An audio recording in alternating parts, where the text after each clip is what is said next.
Hello dear students. आज हम सुनने वाले हैं एक बहुत अच्छी स्टोरी। मैं पढ़ाने नहीं वाला हूं, मैं सुनाने वाला हूं आपको स्टोरी। इस स्टोरी के कैरेक्टर हैं नो डाउट एक ऐसे शूरवीर जो हमारे भारत के लास्ट हिंदू एम्परर थे और शायद जिनकी स्टोरी आपने बचपन से सुनी होगी, इनकी वीरता की स्टोरी। ठीक है, तो पृथ्वीराज चौहान के बारे में बात करने वाले हैं कि पृथ्वीराज चौहान के क्या वो इंसिडेंट्स रहे जिनके कारण से इनको हमने वीर कहा, और क्या वो इंसिडेंट्स हैं जिसके कारण से आज तक हमें इन पे प्राउड है। अगर आपको नहीं पता है तो आज पता चल जाएगा, अच्छे सुनिएगा। तो करते हैं स्टोरी की शुरुआत।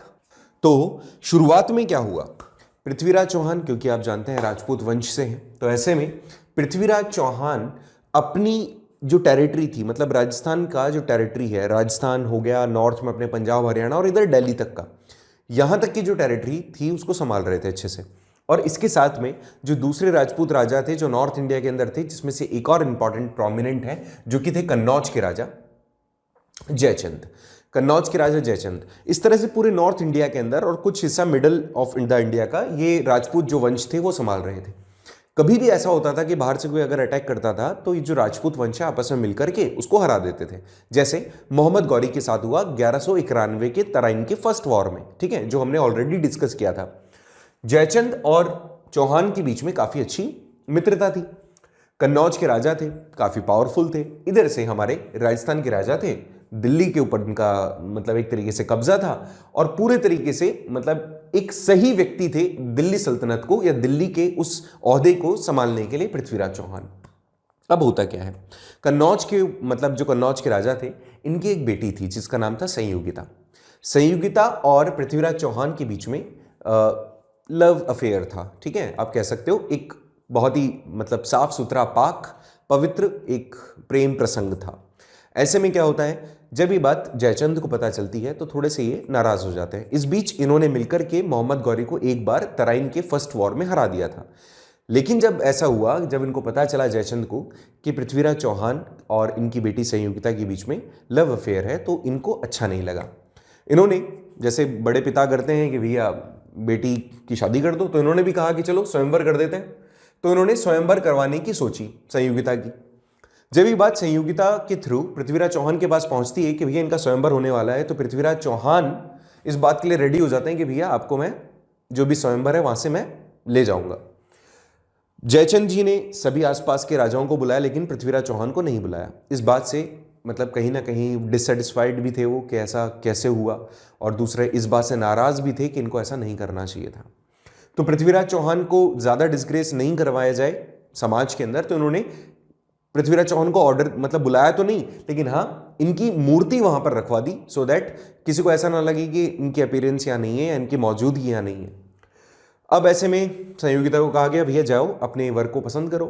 स्वयंवर में क्या होता है, जो मतलब प्रिंसेस होती हैं वो जाती हैं और जिसके भी गले में माला डाल देती हैं वो उनके हस्बैंड बन जाते हैं। ठीक है, तो ऐसे में संयोगिता जो होती है वो जाती हैं स्वयंवर के अंदर और पृथ्वीराज चौहान का जो मूर्ति है उसी को माला पहना देती है।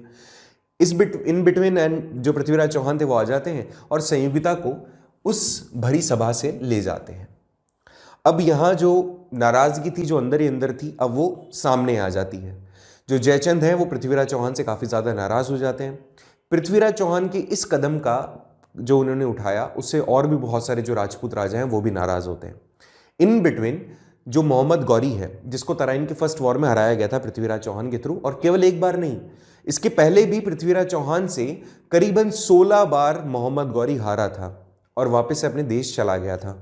जब तराइन का फर्स्ट वॉर हुआ था, जब इसको पकड़ लिया गया था मोहम्मद गौरी को और पृथ्वीराज चौहान के कारावास मतलब जो उनका महल का कारावास था, जो जेल था, वहां डाल दिया गया था। पृथ्वीराज चौहान से इसने भीख मांगी कि भैया मुझे जाने दो।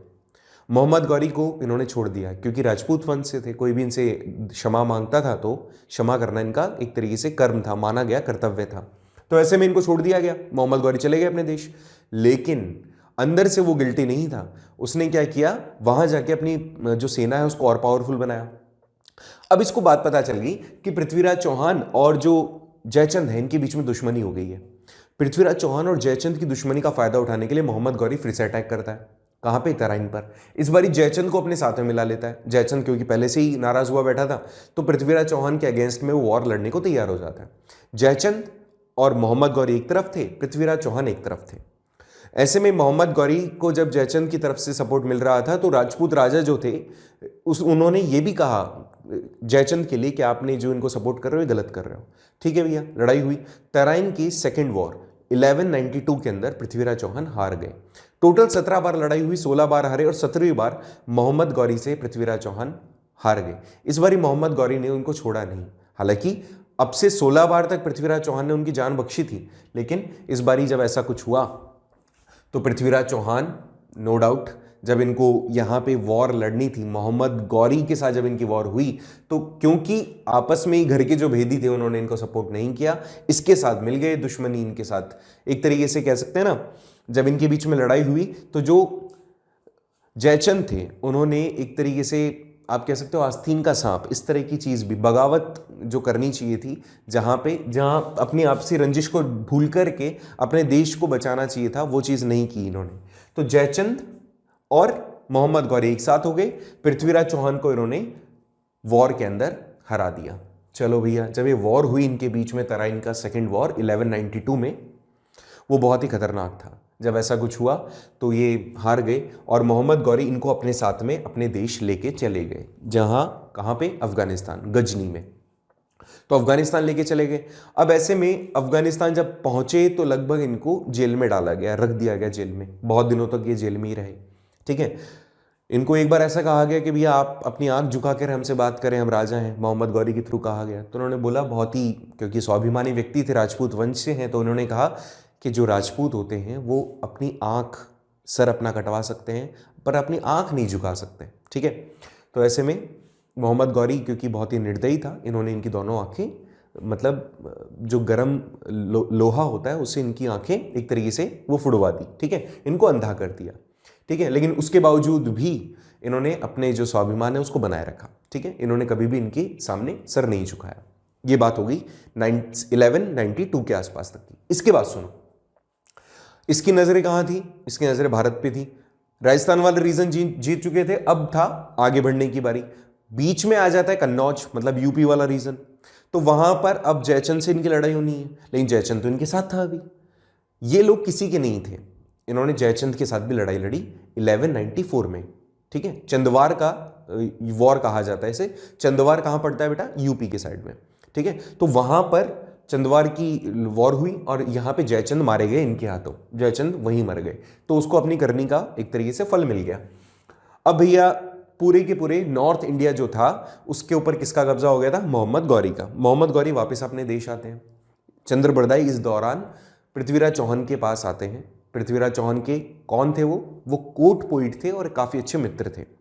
जब चंद्रबरदाई और पृथ्वीराज चौहान आपस में मिलते हैं, देखिए चंद्रबरदाई और पृथ्वीराज चौहान जब आपस में मिलते हैं तो वो मिलकर के एक प्लान करते हैं। ये बात मैं कर रहा हूं 1994 के आसपास, क्योंकि चंदवार का जो वॉर हुआ था वो 2 साल बाद हुआ था।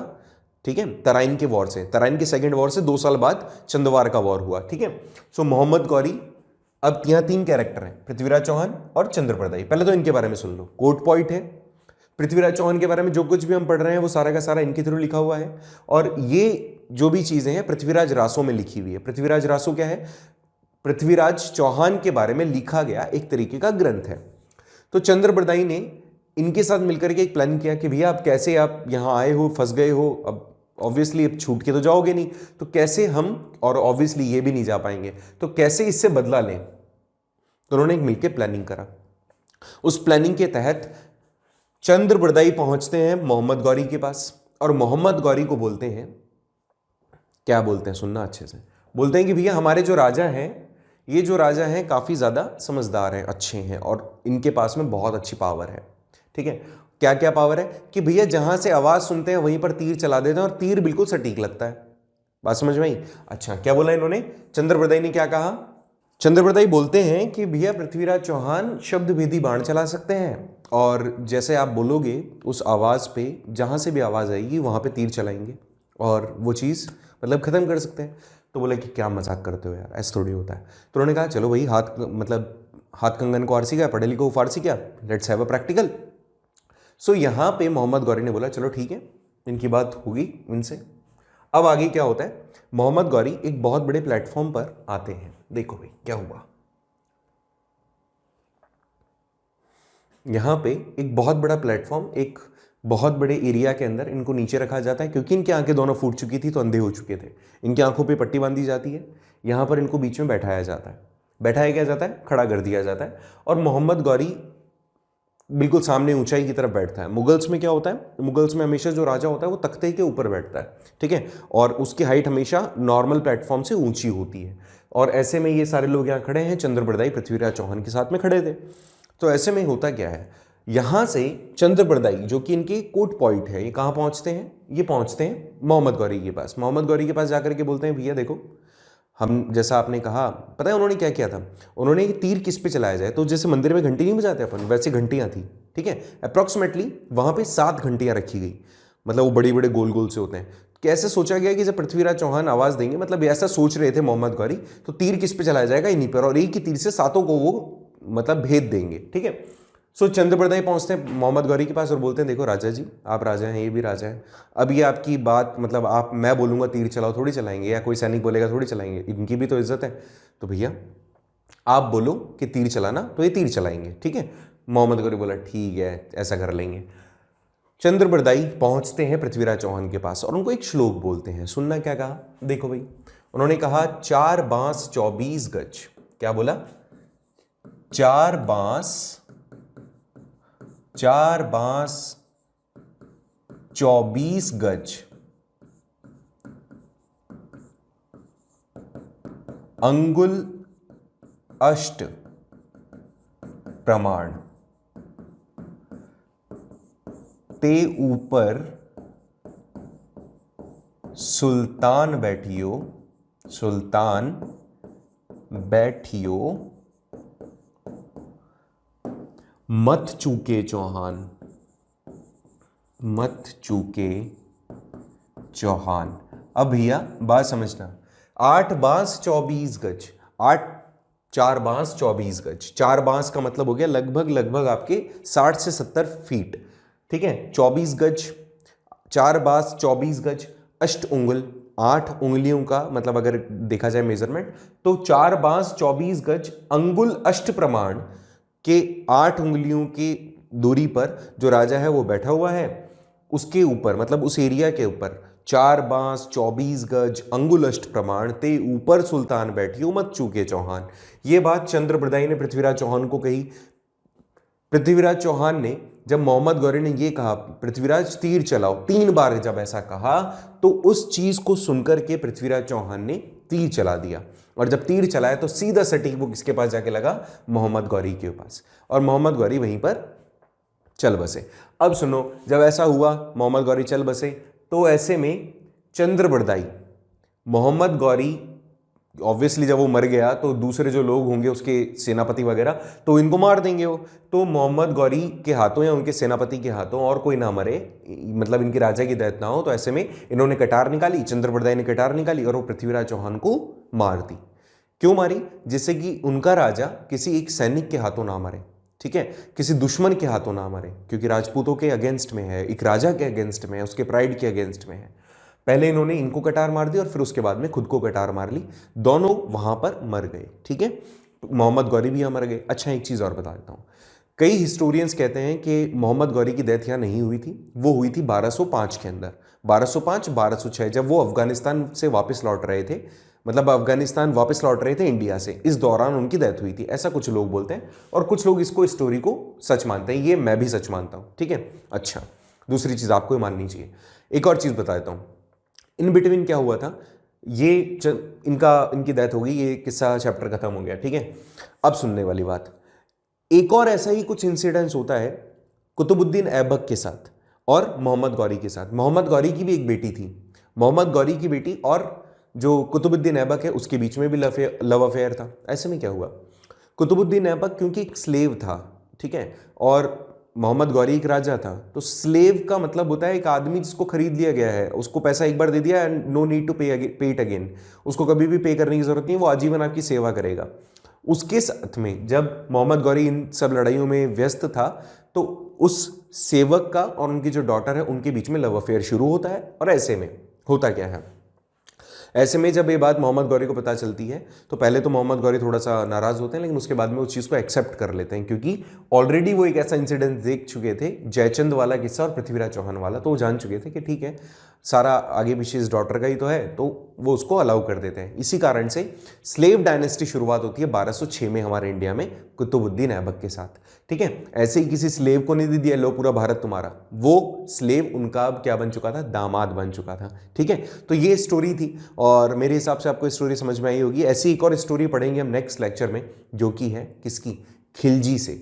खिलजी से कौन से वाली खिलजी बताओ, पिक्चर देखी होगी तुमने, पद्मावत पिक्चर देखी है, तो उसमें जो खिलजी हैं कौन से हैं। चलो भी स्टोरी बर्बाद नहीं करूंगा, तुम्हें सोचने का मौका देता हूँ, सोचना और बताना मुझे कि अब कौन सी हम खिलजी डायनेस्टी पढ़ रहे हैं तो कौन कौन से खिलजी हम पढ़ेंगे, और पद्मावत में आपने कौन से खिलजी के बारे में पढ़ा हुआ है, सुना हुआ है। ठीक है, होपफुली आपको स्टोरी अच्छी लगी होगी, अगर लगी है तो लाइक कर देना, और इससे रिलेटेड क्वेश्चन है तो पूछ लेना भैया। ठीक है, मिलते हैं नेक्स्ट क्लास में और डिस्कस करते हैं इसके आगे। Thank you so much.